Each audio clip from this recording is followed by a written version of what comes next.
The Pope, the American Pope, I might add, just served up a fantastic rebuke of Trump, Hegseth, and their war of Epstein fury in Iran. But first, I have to say this. I was raised Catholic. I'm non-practicing now for reasons that I think are fairly obvious to anyone who's paid any attention to the Catholic Church for the past several decades. The Church has done horrific things. There's institutional cover-up of child abuse, centuries of colonialism and forced conversions, the wealth accumulation while people are starving, the Inquisition, which actually was way worse than the Monty Python sketch implied. No one expects an Inquisition. Or if you're a Mel Brooks fan, the Inquisition is here and it's here to stay. Matter of fact, do me a favor. Tell me in the comments which of the Inquisition bits you liked better, the Monty Python or the Mel Brooks. Personally, I'm a Monty Python guy. But in all seriousness, the Catholic Church is no saint, pun intended. And yet, these last two popes that the Catholic Church has had, Francis, who passed just after meeting J.D. Vance, and now Leo XIV, have given me something that I didn't expect to still have. A shred of hope that religious institutions can be used as a force for decency rather than a political weapon for authoritarians. And this past Palm Sunday, Pope Leo XIV put all of that on full display in a way that really hit home. And to get there, I need to start with what lunacy Pete Hegseth said at the Pentagon this past week. At a Christian worship service that he runs monthly inside the Department of Defense, the Department of War, broadcast on the Pentagon's internal TV network, Hegseth prayed, and yes, this insanity was a prayer for, quote, wisdom in every decision, endurance for the trial ahead, unbreakable unity, and overwhelming violence of action against those who deserve no mercy. He asked Jesus Christ to make sure, quote, every round finds its mark against the enemies of righteousness and our great nation. Pete Hegseth prayed for overwhelming violence in the name of Jesus at the Pentagon on television. Jesus was a carpenter and apparently a bloodthirsty expert marksman by the sound of it. And in steep contrast, here is what the Pope on Palm Sunday in St. Peter's Square in front of tens of thousands of people said. Fratelli, sorelle, questo è il nostro Dio, Gesù, Re della pace, un Dio che rifiuta la guerra, che nessuno può usare per giustificare la guerra, che non ascolta la preghiera di chi fa la guerra e la rigetta dicendo, anche se moltiplicaste le preghiere, io non ascolterei.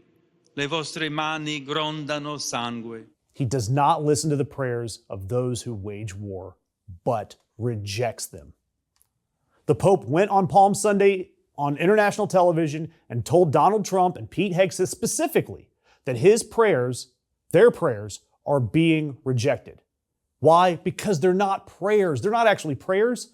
I mean, look, back in college, I had a professor that said you could justify anything you wanted to by using the Bible and a little creativity. And it seems that Pete Hegseth is getting really, really friggin' creative. Overwhelming violence. And look, the Pope didn't name Donald Trump or Pete Hegseth. He didn't need to. Everyone already knew. I mean, look, this Pope, again, is American. Leo XIV is the first American Pope, born Robert Prevost in Chicago. And he delivered this homily that was the theological equivalent of calling someone a hypocrite to their face while still maintaining perfect deniability. Every journalist out of Rome immediately wrote the exact same story. Hegseth or Trump being rebuked about Iran by the Pope on Palm Sunday from Rome on global television. The Pope went on to say that he remains steadfast in meekness while others are stirring up violence. And he added that God comforts those oppressed by the powerful, and said that Jesus does not listen to the prayers of those who wage war. The timing, it's not accidental. The U.S.-Israeli war on Iran is entering the second month. And Hegseth keeps publicly wrapping this war in Christian nationalism since day one.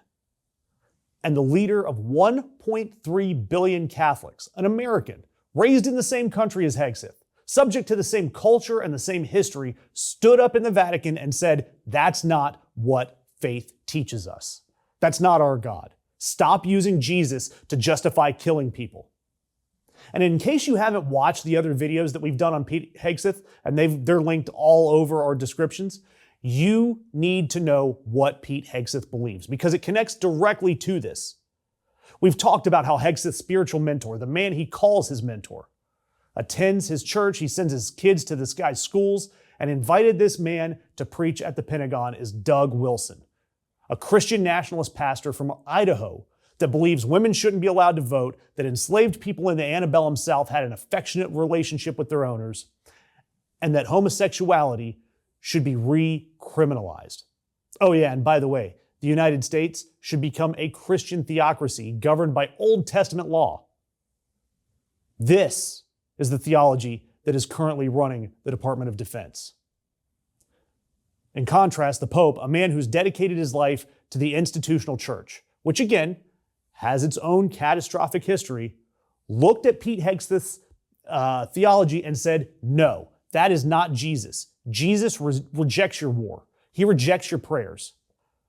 And meanwhile, it seems like the American public is rejecting this war. Only 29% approve of the Iranian war. And the scary part about that is 30% of the country still approves of this war. A war started that the Pope rebuked on Palm Sunday, while this defense secretary prayed for overwhelming violence in the name of Christ. And you have to wonder, who the heck are these 30%?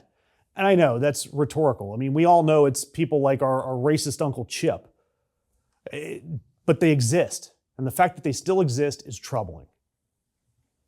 But I do have a favor to ask. Your interaction with all of our stories helps keep independent media alive. So do me a favor, hit the subscribe button, hit that notification bell, comment, like, whatever. It all helps.